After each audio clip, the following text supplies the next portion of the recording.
रक्षा, चलो अपनी मम्मी को फोन लगाओ और वास्तु पूजा में आने का निमंत्रण दो। मैं भी उनसे बात कर उन्हें आमंत्रित कर दूंगी, रक्षा की सास मधु जी ने कहा। सास की बात सुनकर रक्षा के मन में उथल पुथल मच गई। उसे समझ ही नहीं आ रहा था कि क्या करे, क्या जवाब दे। अब कौन सी लड़की होगी जो मायके वालों के आने से खुश नहीं होगी। पर रक्षा का सिर चकराने लगा। रक्षा की शादी को 11 वर्ष हो चुके हैं। ससुराल में उसके ससुर किशोर जी, सास मधु जी, पति वैभव और एक शादीशुदा ननद है जिसका इसी शहर में ससुराल है। रक्षा 8 वर्षीय बेटे और 6 वर्षीय बेटी की माँ है। उसके मायके में मम्मी पापा और एक छोटा भाई है जिसकी अभी अभी नौकरी लगी है। अभी रक्षा के ससुराल वालों ने अपना घर रेनोवेट करवाया है। घर पूरी तरह से नया बनवा दिया, इसलिए साल भर से किराए के घर में रह रहे हैं। पर मम्मी जी, पिछली बार गृह प्रवेश की पूजा में तो मम्मी पापा आए थे। अब रेनोवेशन के बाद की छोटी सी पूजा में उनका आना जरूरी तो नहीं है। रक्षा ने अपनी सास से कहा, ये क्या कह रही हो बहू, अब तुम्हारी ननद नंदोई का परिवार तो होगा, साथ में तुम्हारे मायके वाले भी आ जाएंगे तो एक साथ अच्छा लगेगा। सास ने सफाई दी। रक्षा उलझन में फंस गई।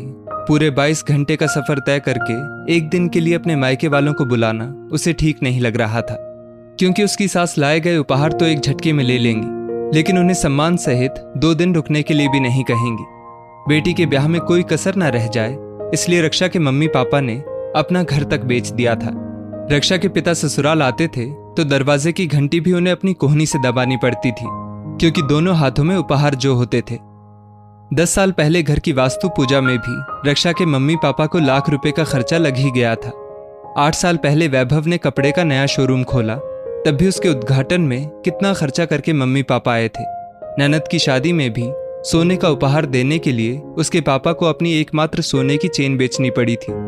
रक्षा के दोनों बच्चों का जन्म भी उसके मायके में ही हुआ था। सारा खर्चा उसके मायके वालों ने उठाया था।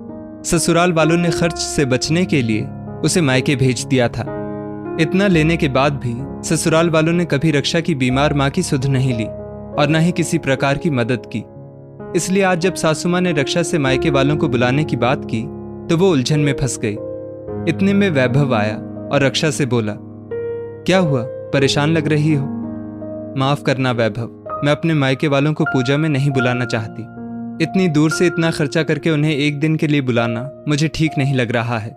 बुलाने पर कैसे भी व्यवस्था करके शगुन देने मम्मी पापा आ तो जाएंगे, लेकिन मैं जानती हूँ वहाँ की आर्थिक स्थिति सही नहीं है। ऐसे में मैं उन पर अतिरिक्त भार नहीं डालना चाहती, रक्षा ने कहा। रक्षा की बात सुनकर वैभव एक बार के लिए कुछ कह नहीं पाया। फिर बोला, मुझे माफ कर दो रक्षा, इतने वर्षों तक मैं तुम्हारे दिल का दर्द समझ ना सका। रक्षा, जब सारा परिवार साथ हो तो खुशियां दुगनी हो जाती हैं। तुम्हारे मायके वाले आएंगे, जरूर आएंगे, लेकिन इस बार उनसे आशीर्वाद के अलावा कुछ नहीं लिया जाएगा। वे आराम से अपनी बेटी के घर रुकेंगे। हम माँ का इलाज यहाँ किसी अच्छे हॉस्पिटल में करवाएंगे। मैं वादा करता हूँ, आज के बाद शगुन के नाम पर बेवजह उन्हें परेशान नहीं किया जाएगा।